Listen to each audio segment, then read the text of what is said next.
And live from our studios here at Rage in Accra, the Akuya Bohema studio on DSTV channel 277 across all social media platforms on Facebook and YouTube at Metro TV Ghana, Twitter and Instagram at Metro TV GH. I am Bright Nana Kwesi Amani coming up in the next 60 minutes.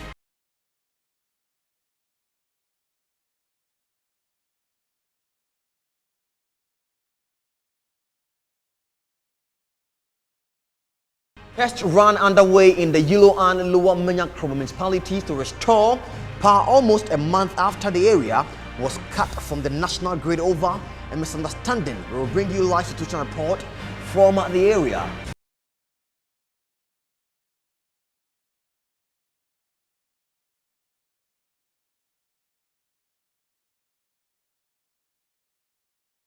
Ashanti Regional Minister and Management of NAST to prosecute students of Katanga and Continental House over violent clashes and consequent destruction of several properties.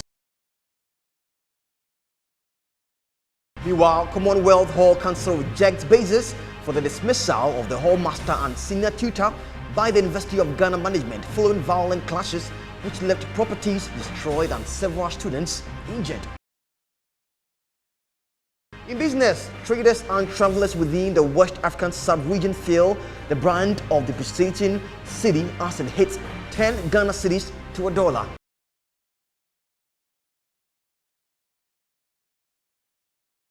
And also on the international front, explosion in Afghanistan's capital kills 21 people and injures 33 others. We'll bring the details of this here on the news tonight.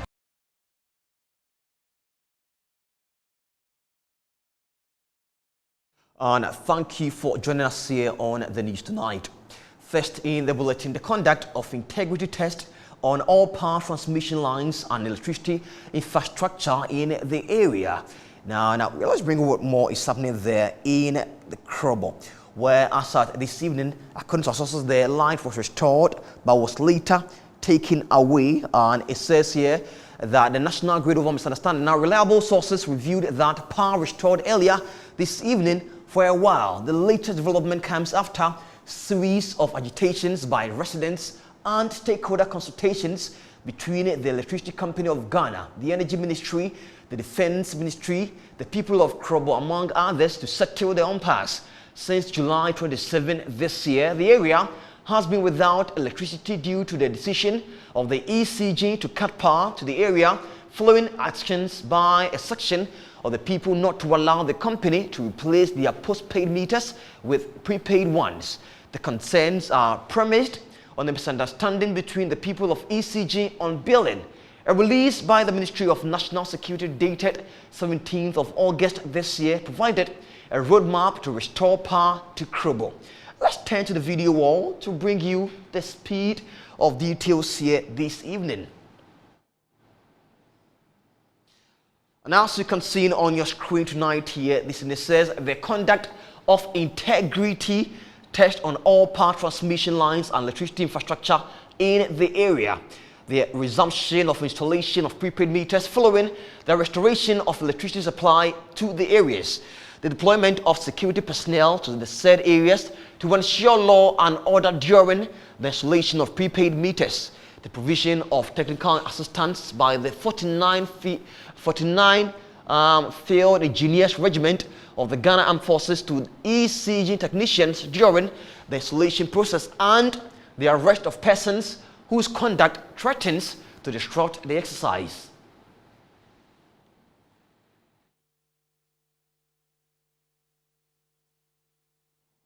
We are now joined by the Municipal Chief Executive of the Yellow Krobo Municipality, Eric Tete, to know the progress being made so far in the area. Welcome and good evening.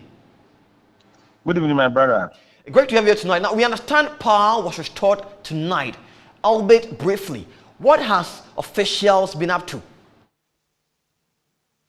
Thank you very much. Really, we've been upbeat about this power coming on today, because according to the roadmap that we set for ourselves, we expected that by Wednesday these lights will be on after the ECG have done their checks on all the lines. And so After going around, national security also came to monitor, and we were informed that by close of day Wednesday, lights will come. Unfortunately, they detected further problems, and so they assured us that it will come on yesterday. Yesterday too, it didn't come on, and so today, I personally was not happy because it was like the patience of our people were running out. And so when we checked from them, we were told that the lights would come on. By 5, we had it briefly. It went off because my counterpart at Lower Manya, that is where most of the problems occurred, informed me that when the lights came on, they heard some noise, and a report was given to them that one of the transformers had caught fire. And so they have to rush to that place and salvage the situation. Up to now, the light hasn't come. And I believe that ECG will work around the clock to ensure that power is restored. Have you been given a particular day and time where the light will be on? Not quite, but I believe that ECG is being cautious about the effects this light might bring on people should they rush in bringing it on. So they needed to check everything, which they did. But sadly, when they put it off on this evening, they had that problem, and so they needed to put it off to ensure that it doesn't extend to other places. So in a press release by the Ministry of National Security, some pointers were given which requires full cooperation among our stakeholders. What's the level of cooperation as of now? In my municipality, from day one, we have wholeheartedly accepted these prepaid meters because a lot of consultation went on. The paramount chief summoned his divisional chiefs, and we had a meeting with the ECG, and so they engaged their people. And I also convened a meeting in my office where I summoned all the church leaders in Yilokrobo, because I believe that they had influence over their congregation. And so they engaged the ECG, and I tell you, the result was fantastic. And so in Yilokrobo, you can ask ECG, there wasn't any problem. It was only in Lower Manya that they had some few issues. And so with this over 3 weeks light off, I tell you the cost is enormous, and people have come to appreciate the value of power from ECG. And I tell you, if these lights come on, the rest will wholeheartedly accept. All right, and we know that tensions are high in these areas. What are you telling your residents there? We are telling them to calm down, because for me, I believe that ECG done a lot to redeem the problem that they created themselves. For them to ring-fence the debt from 2017, for them to agree that the debt will not be put, the debt between 2018 and 2022 will not be put on the prepaid meters, that the debt should be paid over a period of 5 years, was enough evidence that they were ready to reason up with us. And so I also believe that those who have been on prepaid before the lights went off are also giving testimony that they've come to realize that the prepaid meters were, after all, not that bad as they thought it would be.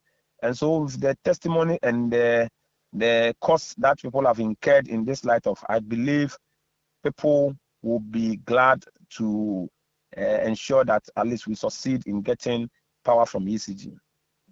All right, thank you. Eric Tete is the MC for Yilokrobo in the Eastern region. Our reporter Kofi J is also on the ground live, joining us from this area to tell us what exactly is happening there concerning residents. Kofi, good evening to you. What can you tell us? All right, so let's bring what exactly is happening there in these areas. Let's take you back to our video wall and tell you what has been happening so far, the roadmap to the light restoration in these areas. And it says the conduct of integrity test on all power transmission lines and electricity infrastructure in the area as the resumption of the installation of prepaid meters following the restoration of electricity supply to the areas, the deployment of security personnel to the said areas to ensure law and order, during the installation of prepaid meters, the provision of technical assistance by the 49th Field Engineers Regiment of the Ghana Armed Forces to the ECG technicians during the installation process, and the arrest of persons whose conduct threatens to disrupt the exercise. Let's now go back on our phone line and have a conversation with our Eastern Regional reporter, Kofi Ajay, who has been there monitoring all the issues there. Kofi, good evening to you and welcome to this night. What can you tell us? What have you gathered so far from your interaction with the residents?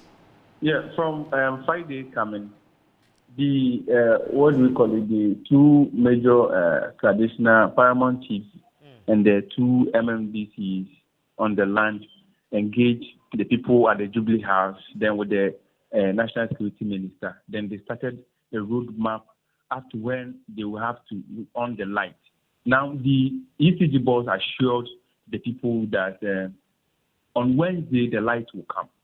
In fact, Wednesday I went to Somenya. I was just walking around to see the light will come so that I'll know what to say. Wednesday the light didn't come. Then on the next day I was still around, so the light refused to come. And then this evening, as I was about to leave the place, then the light came. Immediately the light came. Now the roadmap was about checking all the lines that have been tampered with, especially the transformers and other places, so that they will make sure every place is okay before they're on the light. Now here's the case. Today the light came at exactly 5 p.m. The light came. In 1 minute the light went off. Then the information that we had was that two transformers at Nuaso catch fire immediately they on the light. So they had to off the light again for the ECG people to go on the ground to check it.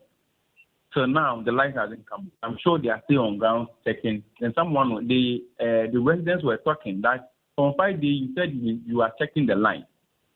Now this evening you only on the light just to tell us that our transformer has catch fire. They were confused, but they are still waiting if by 10 or any moment from the light will come back for them to start their business. So that's what is going on in Somenya at the moment.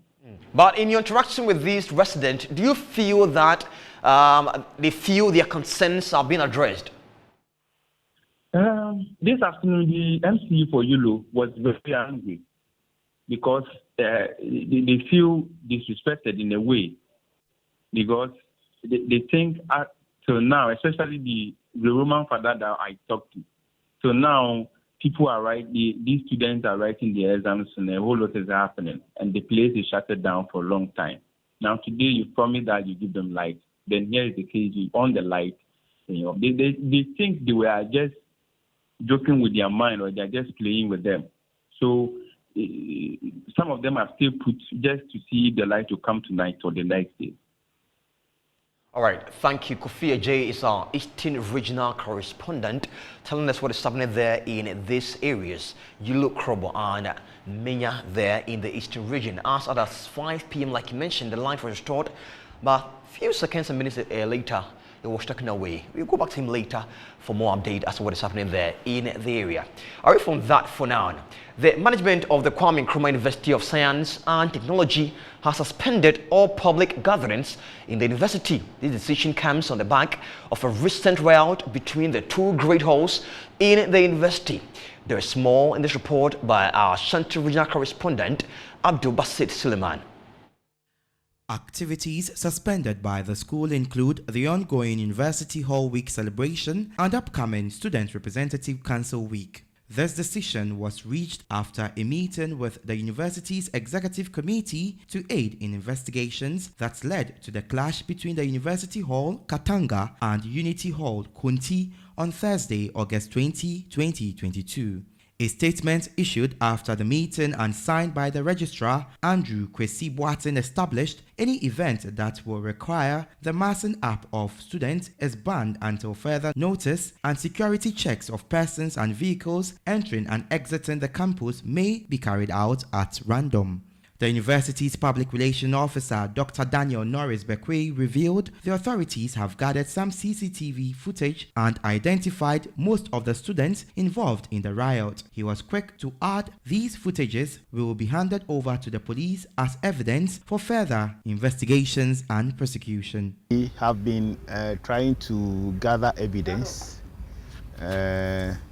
or pieces of evidence to support the investigation that the police is going to do.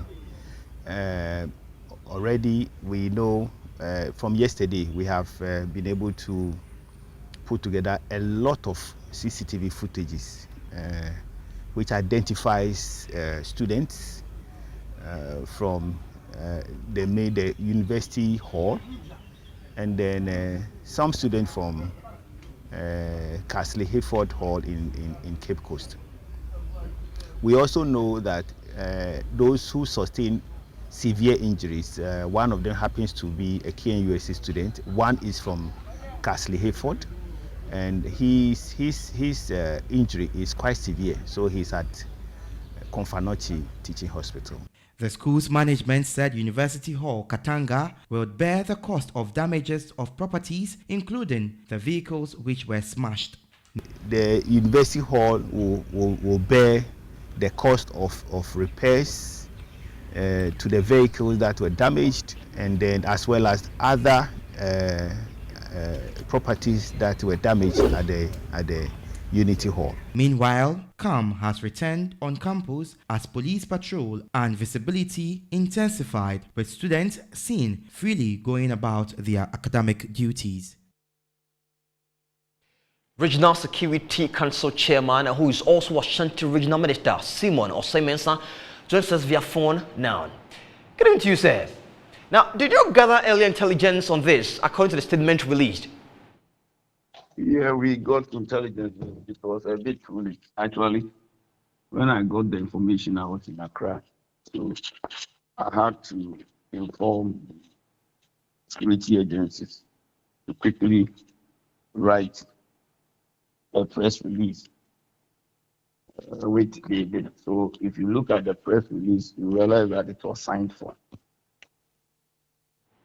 But as we were mobilizing to go to campus, it took some time, and when we went there, they had started destroying some of the things that. If you gathered this information, why couldn't you stop the action that took place on the campus? No, but we got it a bit late. We got it a bit late. I'm telling you, I was in Accra. I came for other meetings, including the internal audit conference. So I was there when I got the information. I called the regional police commander.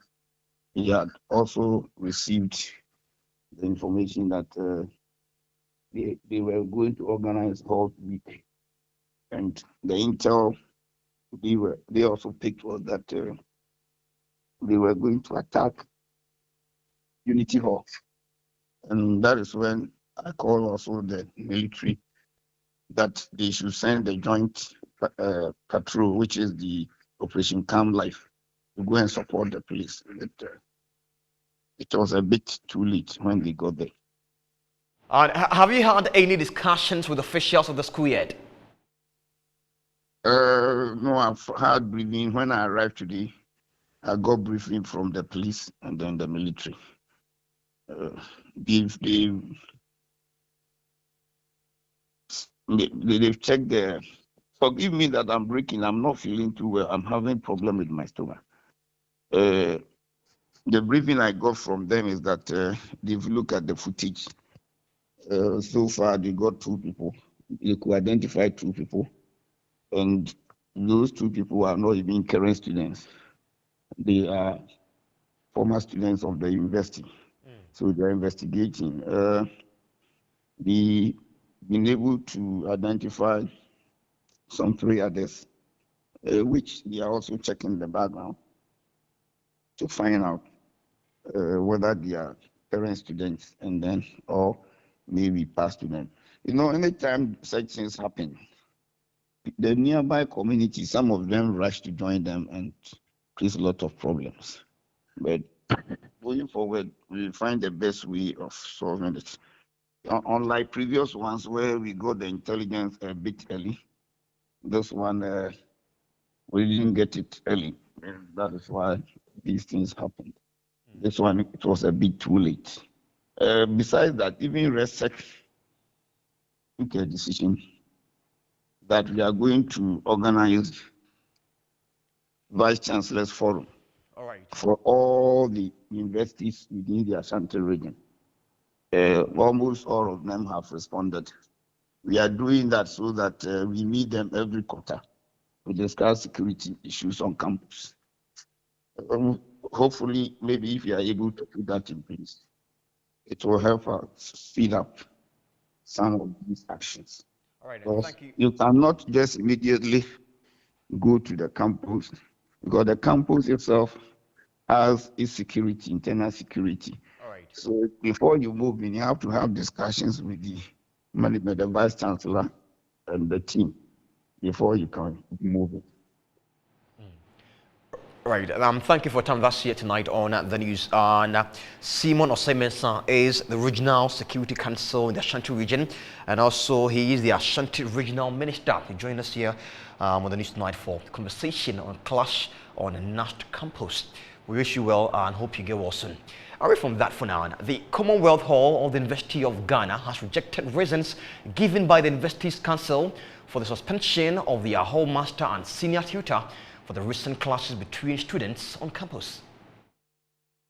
Speaking at a press conference, the acting council chairman for the Commonwealth Hall, Professor Osei-Mensah, said the university's management did not provide any incontrovertible evidence that concludes the hall master and senior tutor of the Commonwealth Hall did not exhibit sufficient willingness and ability to hold students accountable for their actions in the recent clashes, including failing to cooperate with UG management and showing commitment to curb these incidents. According to him, the hall master and the senior tutor have been cooperating with the management to find lasting solutions for the situation, so it is unfair on the side of UG management to take hasty decision on the leaders of the hall without concrete evidence of wrongdoing. Our council also observed with keen interest as to how UG management concluded that the destruction of cars and other property in the vicinity of Mensah Saba Hall were perpetuated by students of Commonwealth Hall. Even before any form of investigations could be concluded and communicated to the stakeholders, without prejudice, it is possible that the distractions could have been caused by persons not associated with Commonwealth Hall. This makes it wrong for Commonwealth Hall to be surcharged with the cost of the damage when investigations have not been completed. On his part, the president of the Old Vandals Association, Professor Nketia, added that the Commonwealth Hall still remains a male-only hall and any attempt by management to change the status quo will be resisted. It is incumbent upon every Vandal to, and in fact, we do guard this jealously. So, any attempt by any person to touch the status quo will be vehemently resisted. Some students at the hall also shared their views on the current happenings in the school. The chief scribe to the Commonwealth House of Lords, and as such, I think, like you asked me, the Buha that just happened, it is something that we all condemn in no uncertain terms, and we want to state it emphatically to the University Council that we don't want this precurrent demonstration of violence to be happening in the university, because this is a precinct of academia, and as such they must maintain peace and harmony so that there don't be any acrimony between we and Saba Hall. So we are just besieging them, and we are using this medium to also state and air our grievances to them that the position that they have taken on our hall master and our hall tutor, it is unfounded, it is not within the remit of natural justice. Back of this, security analyst Dr. Adam Bona has called for stiffer punishment, preferably criminal prosecution, on term of imprisonment for students who cause violence on campuses to serve as deterrent and bring an end to acts of violence perpetrated by some students in recent past. He spoke to my colleague Annie Efua-Ampofo on Metro TV's Midday Bulletin. You and I know that if I step out there and I commit anything that looks like a crime, the police is likely to arrest me and I'll be prosecuted before the law courts. People have gone to jail for stealing maybe a bunch of bananas or plantains, right, for stealing somebody's fowl. So if you have university students who are supposed to know better, behaving like terrorists and sending firearms, acid, petrol to school, and, you know, strangely enough, I know through a committee I chaired that most of these students are actually crisscross. So you would have students from Legon traveling all the way to KNUST to go and join their colleagues at Katanga Hall or, you know, Conti, and for a procession. And they all of them end up becoming violent. And you would have sometimes even UCC. So you would have Casford, Katanga joining Commonwealth. And then the rivers, they begin to, you know, mass up again on another campus. And so as far as I'm concerned, once they do this and there is no punishment meted out to them, and they are only punished, maybe rusticated, maybe something, but they never end up in jail, then you would have, you know, those who are watching wanting to do more. The other thing has to do with, you have, you know, those who have finished the university, let's say Legon or KNUST, they are still and mostly still resident on these campuses. They go to work every morning and come back staying in these halls. They are the chief architects of this violence we see on this campus, because then they groom the level 100s and the rest when they come. They teach them, and it's almost like planning a war. They teach them, your work is to gather stones, pick up a bin, empty it, pack the stones. So they groom people to pack stones. They groom people to put sticks on one side where they are going to be, you know, taking the procession through. So once the trigger is pushed, they know where the weapons are. So you see them going on a peaceful march as if nothing is going to happen. Meanwhile, they have, you know, hidden some weapons at where they are going to be starting the confrontation. Dr. Adam Bona is a security analyst who is still live here on this night from our studios here at Ridge in Accra. To come here on this night, Kasoa is under contention between the Odupon, Fanko and English among from. One interesting thing is that even the Gamanche, the Jamestown Manche, Labadi Manche, none of them has ever gone to court or had a dispute with Odupon. Our boundaries has been there since immemorial. It is the indwelling or dwelling there by Nikwasi Bolo.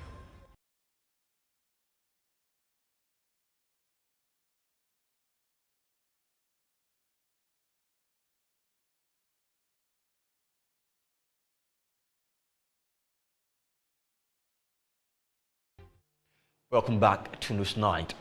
Now, the Ministry of Foreign Affairs and Regional Integration says it is working with authorities in the United Arab Emirates to evacuate some 331 Ghanaians stranded in Dubai and the United Arab Emirates. According to a press statement issued by the ministry, the stranded persons were misled by agents who promised them jobs in Dubai and the UAE. Let us get some response from government on this matter. And I have me joined in studio by government spokesperson on governance and security, Palgrave Boache Dankwa. Good evening to you, sir, and welcome to our studios once again. Thank you very much, and a very good evening to you, Bright, and your viewers. So how far with preparations to get our Ghanaians back to our country? So we must appreciate that these persons embarked on a personal journey, and be it as it may, government continually has responsibility for their citizens. The moment our attention were drawn, we immediately contacted our Ghanaian consulate in Dubai to render services and assistance to these handicapped Ghanaians. And so, as you have seen with the letter that has been written from the Ministry of Foreign Affairs and Regional Integration, we are making plans to evacuate these Ghanaians to come in country. Whilst we are doing that as well, we have started conversations with the national security to ensure that persons and agents that are perpetuating these acts are immediately brought to book. And if they need to be able to face the full rigors of the law, that attention will be drawn. Just like you reiterated, and according to the Foreign Ministry, this person's government is trying to bring them back into the country, were misled and lured to that we're going to be giving jobs in these two places. What exactly is government doing to ensure that they kept such issues? So, generally, if you look at the global index of migrants, the data puts it close to about 12.3 million people globally that are migrating from various countries into other countries for various reasons that they deem fit. But I've seen that it's not something that it's become a bit more encouraging for other persons. The reason is that whatever you can find in other countries, you would find in your country, especially if you have educated yourself that much. But I'm also very certain that many of these people that go into other countries like Qatar or UAE or Turkey or Europe or any of the Middle Eastern countries go to do menial jobs. Now, many of them, whilst they do these menial jobs, are not even paid. We have had incidents of the Ministry of Foreign Affairs and Regional Integration welcoming people that have either lived in other countries for close to about 30 years, who are married with children, coming into Ghana every single day. They come through Terminal 2. Every single day, the Ministry of Foreign Affairs and Regional Integration is welcoming these people who are Ghanaians, who have lived well over their lives outside of the country and having been able to gain the number of interest and work experience and even wealth that they so thought that they would. And so an encouragement and admonition really is for the Ghanaian people to acquaint themselves to hard work within the environment that they find themselves, which is Ghana, and rather build themselves rather than seeking those opportunities out there where you may not even be able to find it. And I'll tell you something, Bright, and other persons that are watching. Earlier today, I had some conversations with persons who live in no other place than the United States of America. And because of how globalized the world has become, especially how digitalized the world has become, at this stage, you cannot even have the luxury of using someone's papers to work if you're in a very developed country. Why so? Because of the biometric nature of fingerprints. And so because of the fingerprints, it's very difficult for you to even use an ID card of another person to use to work. So the encouragement really for these persons is that stay in your country, allow yourself to grow, build your capacity because of government's initiatives and interventions as it relates to job and even it relates to free SHS. Educate yourself a bit more, and then get yourself some work to do in Ghana and build a family here. Has government made that easy for people to stay here in the country and build upon themselves and get work to do? Absolutely. We saw NAPCO hit the streets for their salaries to be paid. Absolutely. Government continually, the role of government continually is to create that enabling environment for citizens to have that capacity and tenacity to be able to work. And government continually creates that enabling environment. You are aware that government is implementing the You Start initiative where 1 million young people would have an opportunity, regardless of even how old you are, have an opportunity to start an entrepreneurial job.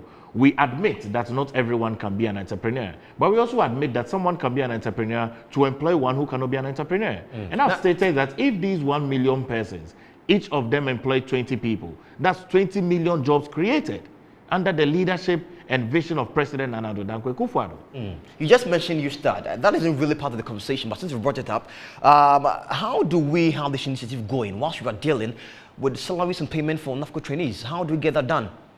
So you are aware that government has a holistic responsibility of looking at the economy in a value chain. In that value chain, there are always the grinding of the engine which needs to be dealt with. You need to be able to create jobs, and government is creating a sustainable entrepreneurial job. With You Start, government has even roped in You Start, government has roped in the NAPCO into You Start, that young people that are completing NAPCO who have an entrepreneurial ability and skill should rope themselves onto the You Start initiative. We are aware that yes, some delayance of payment of allowances have not been given to NAPCO, but I am very confident that this delayance is going to be attended to with the urgency that it deserves. They presented their petition to the Office of the President sometime this week, which was received by the Deputy Chief of Staff. And so I'm very certain that once the decisions and the conversations are held, these NABCO trainees will have their money. But it doesn't take away the fact that government is addressing the challenge as it relates to youth unemployment. Let's go back to Dubai and the UAE, where some of our Ghanaian sisters and brothers are still stranded there. So we are told in the statement that these persons, some of them, target for arrest and detention. So far, have we recorded any of these issues yet? So far, we haven't recorded any of these issues because it's come between two countries.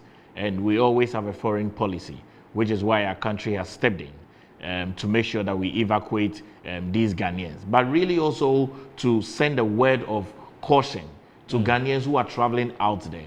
I will tell you of a truth, Bright.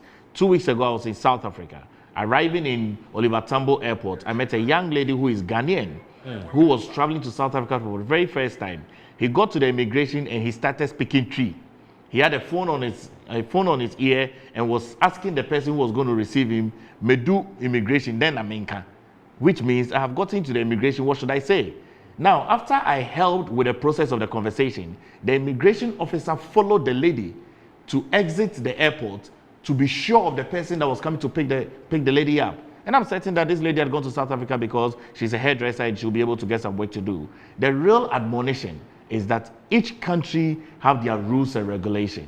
And as a civil country, we can only intervene as much as we can. And we haven't recorded any of such incidents as it is now. Thank you so much. And Palgrave Boache Dankwa is government's spokesperson on governance and security. He's been here talking about Ghanaians who are stranded in Dubai and UAE, and the visuals on your screen are some file footages of some Ghanaians who some time ago were also stranded in these countries. Away from that for now, the chiefs and people of Odupon of Ankor in the central region want government to intervene in the chieftaincy dispute between them and English Yamanfrom in the Greater Accra region. The two traditional authorities have been in a long-standing dispute over territorial ownership for decades. There is more in this report.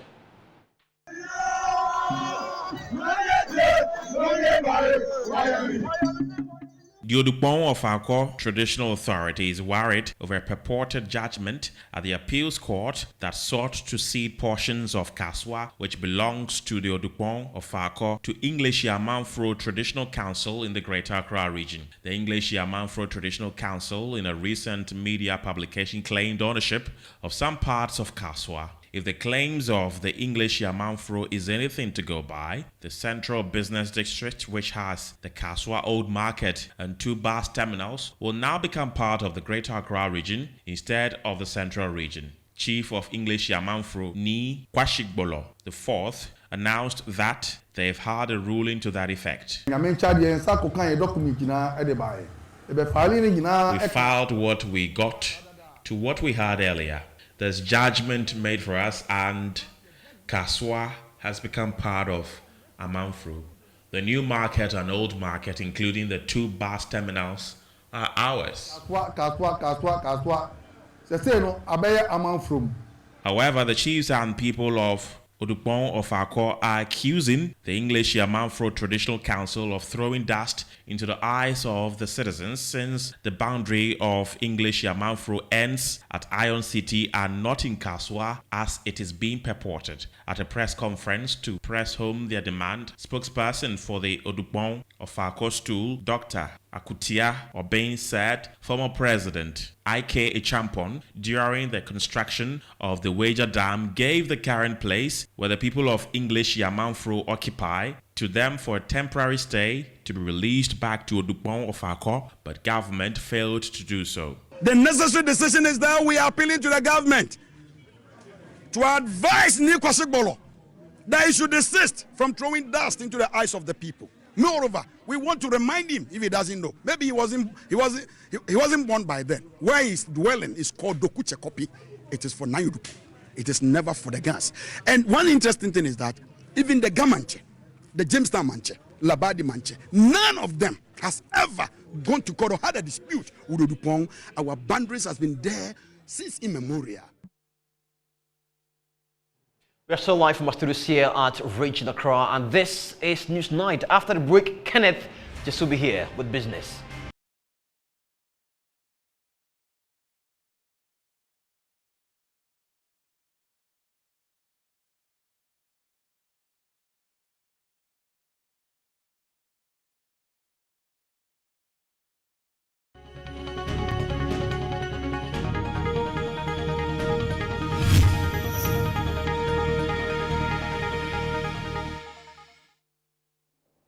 Welcome back to Newsnight. My name is Kenneth Jesse. In business tonight, Ghana's cedi-dollar exchange rate in the past days have been a bone of contention in all spheres of human life. Many Guineans have lamented how the cedi's depreciation has affected their works. Latest to weigh in on the subject are businesswomen in the Central Business District of Accra. They have been speaking to my colleague Shadrach Odami Ejari.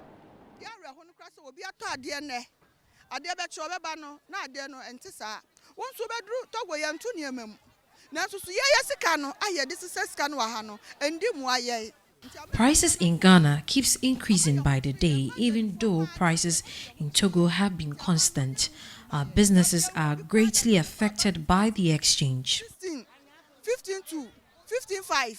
Say one cedi safer say. So say 1,000 safer. I have 15 cedis, 20 pesos. Offer say Uber Modena Nyamia Wadum. Now Quadilo 100 million. About 2 weeks time over Kono Nasicano, as what and I buy 85. Our loan facilities continue to depreciate. We are losing our working capital. I tono 1 cedi wa hono. Best 18 years in the 1 cedi na ya ton. Na ya dear Debbie Ayatum,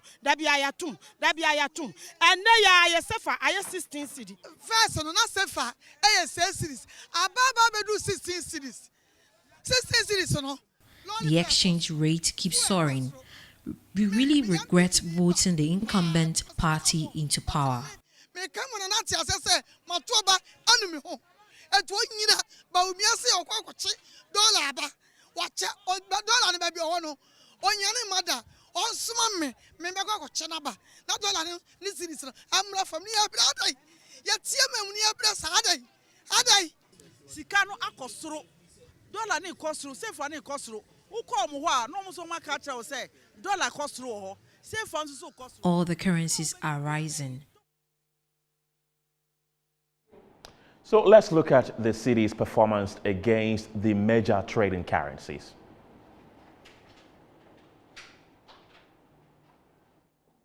Right, so as of today, the cedi is currently being bought at 10 Ghana cedis, 150 pesos if you want to get $1. And the other trading currencies are also up. Euro has crossed 10 Ghana cedis. The pounds is hovering around 12 Ghana cedis.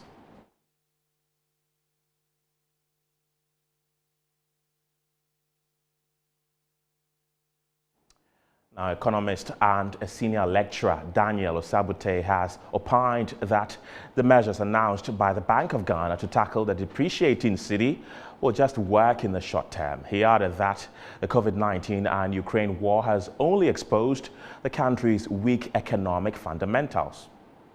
Some of the measures needing to work in the same way. This cedi depreciation, we need long-term solution for it. Okay. This means reaction of shoring up the dollar supply anytime the cedi begins to depreciate. It's not helping markets. But in the short run, if you increase the supply of foreign exchange, of course, you have banks having enough dollars to, feed their customers with. Okay, so in the short run, it's in a way it can stabilize it, but that wouldn't be the permanent solution to the problem. Yes, we have labor downturn. Yes, we all admit that. That's it for business. My name is Kenneth Jesse. After the break, Phil John Corte will be here with the latest in sports. Stay tuned.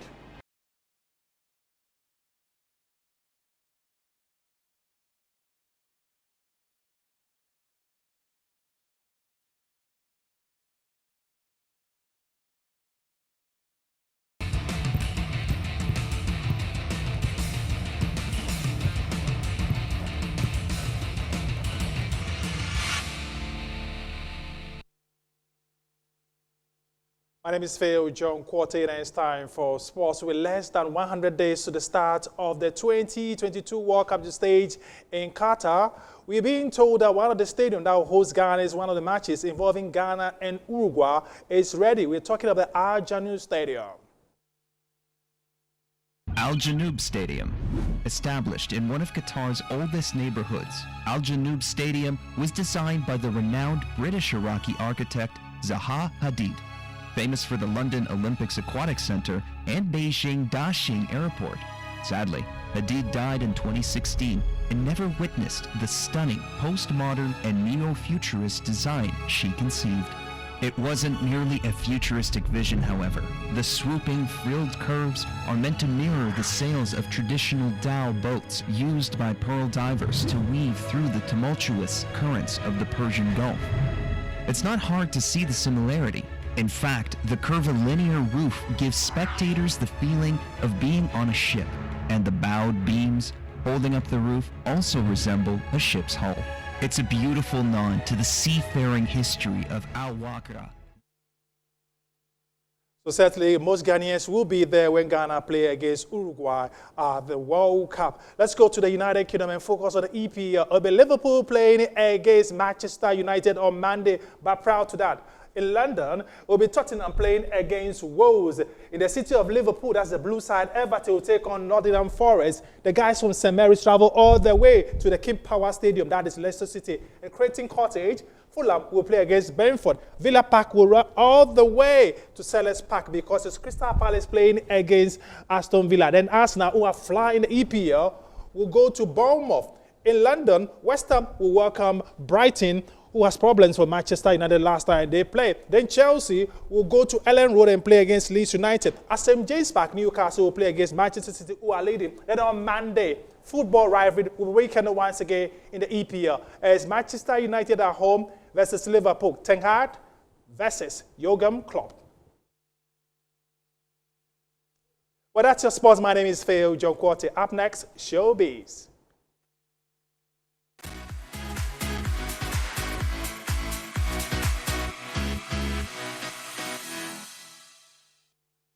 My name is Asiodua Kwame and it's time for some showbiz news. It's Friday and the weekend is finally here. Let's take a look at some new music that should be making waves this weekend.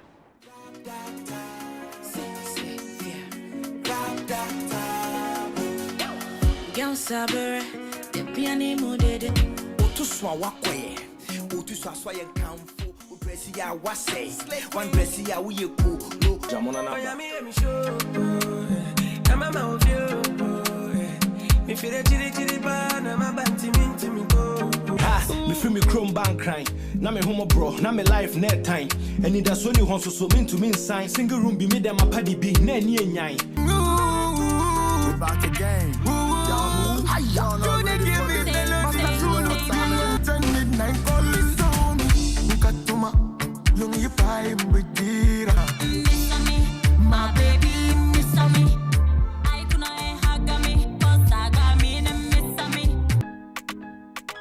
She just want to see me shine. I see their comments, I just know they reply. All the negative vibes, I push them to the side. Can you give me story? Tell me what you do to me. I love Chris Rich. So for the next story, 22-year-old TikTok star Khaby Lame, whose ironic, speechless clips have earned him more followers than anyone else in the world, has become a citizen of Italy. For entertainment news, my name is Asiodua Akwame, right? Yes, certainly the weekend will be good with all the new music out there. And thank you. Coming up next is the newest update on the international front.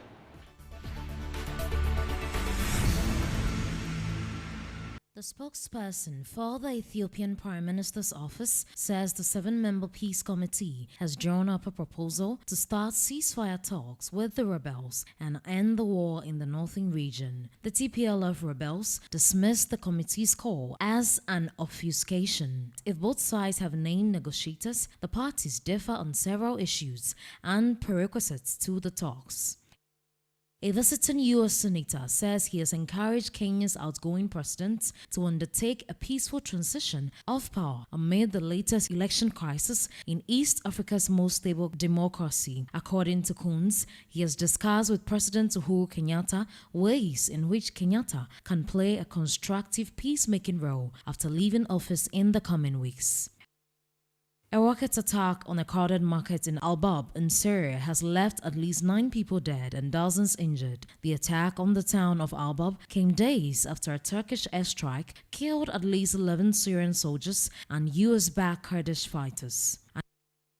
An explosion that erupted inside a mosque during evening prayers in Afghanistan's capital has killed 21 people and injured 33 others, according to a spokesperson for the Kabul police chief. Security forces are investigating the incident in the city's police district 17. And thank you so much for joining us here tonight on News Night with me, Bright Nanakwesi Amini from our studios here at Reach in Accra. It was led by Gabriel Ni Obodai Tombo Atoprato Namashon. Have a good night and a good evening. Bye.